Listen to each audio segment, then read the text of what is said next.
started. Okay. Your microphone though. Yeah. Oh, you have it? Yeah, I have it. Nice. Hazard Crypto. You want to interview me? Yeah, I should interview you. Okay, it's okay. So, good evening, everyone. We're at the final stages of ethSafari, and I'm lucky enough to find Koko after I don't know, 2 days search. Yeah, so Only one day. I was only missing for one day. no, she's been missing forever. So please tell us about ethSafari because you are the chief of this wonderful event. Nice. Introduce yourself and then Yeah, so I'm Koko. I lead the hackathon operations of ethSafari. That's me. This is technically my first ethSafari. I've never actually attended an ethSafari in real life. I've only been virtually present, and like my mind and my soul has been at ethSafari, but just not my physical body. So it's nice to finally be here, nice to be in everyone's presence, be in nature, and truly experience what a unique journey this is. Yeah, thank you so much for this event. It's usually a really nice event.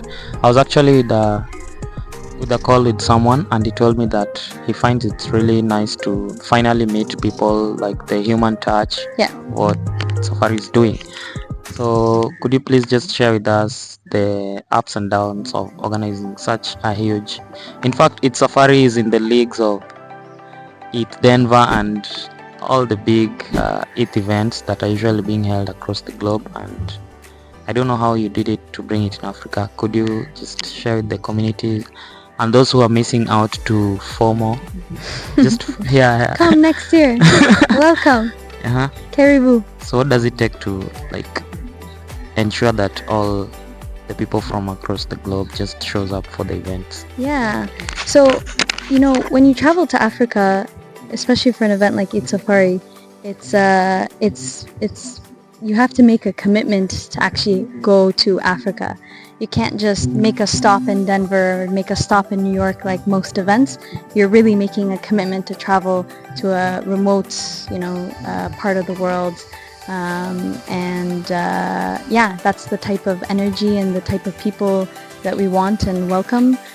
People that are committed to learning about real world use cases and having real world discussions. I think that there's a different type of energy here than there is at ethDenver. Having been to ethDenver a couple times, you walk around and it feels like a big expo and it's really overwhelming. Whereas this is really nice because we just get to just be with trees and be in nature and get a moment to relax, and it really is a relaxing environment. What does it take to organize such a thing? Definitely not a relaxing environment. It takes a lot of dedication, a lot of voluntary commitment.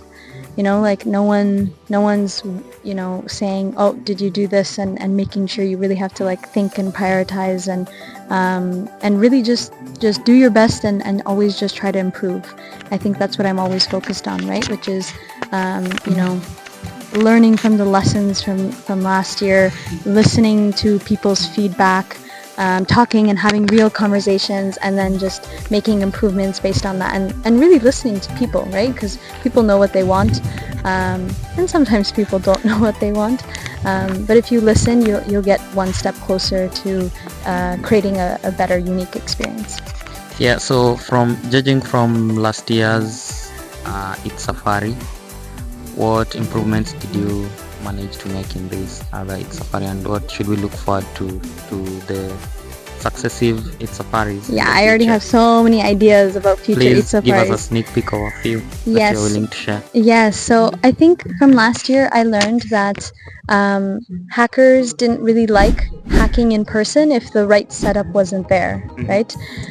Because why hack in person if there's no proper Wi-Fi and no incentive to collaborate and no proper infrastructure to actually have a conducive environment of building, right?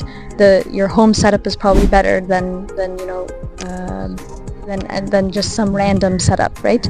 And so after attending a lot of ETH Globals and attending hackathons all over the world, I realized, okay, you need like 3 basic things in order to have the best hacker hub. One is Wi-Fi. You can't have a hackathon without good Wi-Fi. And so this year we had 3 Wi-Fis. The venue Wi-Fi, 2 Starlinks. You know, we just overdid it because we were like, we want good Wi-Fi. The second is like good food and just being nurtured and having access to snacks and water and staying hydrated, because when you're in the zone, you forget to eat, you forget to, you know, take care of yourself. So making sure that was accommodated for the hackers. And then lastly, like an opportunity to collaborate, right? Like you know, designing in a way where it allowed people to actually sit down with their team members, have discussions, have access to mentors, in one space that never closed, right? So you could hack at your late night hours, because many people are night owls in this community. So we wanted to listen to that as well. Yeah, I actually wanted to add on the mentor part. I'm also a hacker, FYI. So when there are mentors, I think you can really solve something that has been bugging you for a while, because you're talking with someone that is really an expert in that field. And ethSafari did a wonderful job by bringing some of the best builders in the chain to be our mentors. Yeah, so I guess that's all about hacking at ethSafari and a little bit of the experience what Koko has been going through.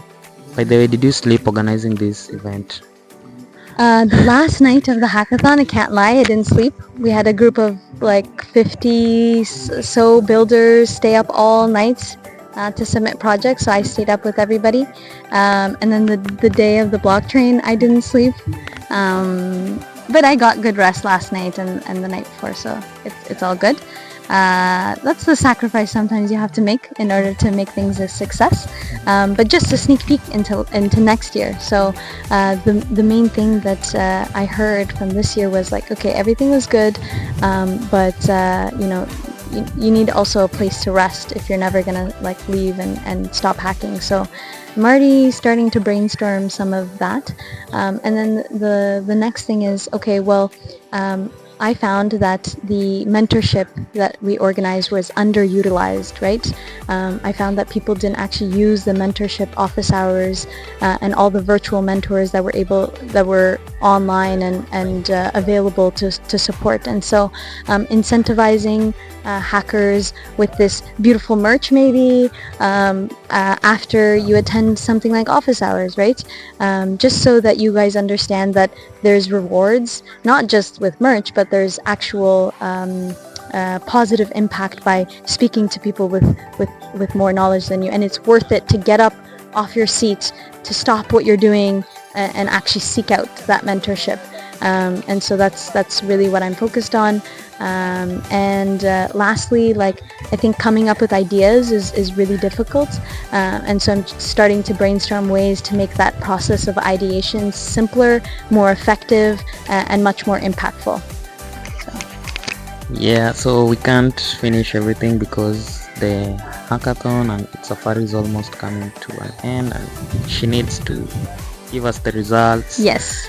So they're in my head. They're ready. Yeah, she has the results in her head. Yeah. So please just share with us your socials and ethSafari socials, and I hope we'll talk in depth about ethSafari in a longer session with some of your other organizers. Yes. And just share with the world and the ETH community out there about the wonderful stuff that you people have been doing. Yeah.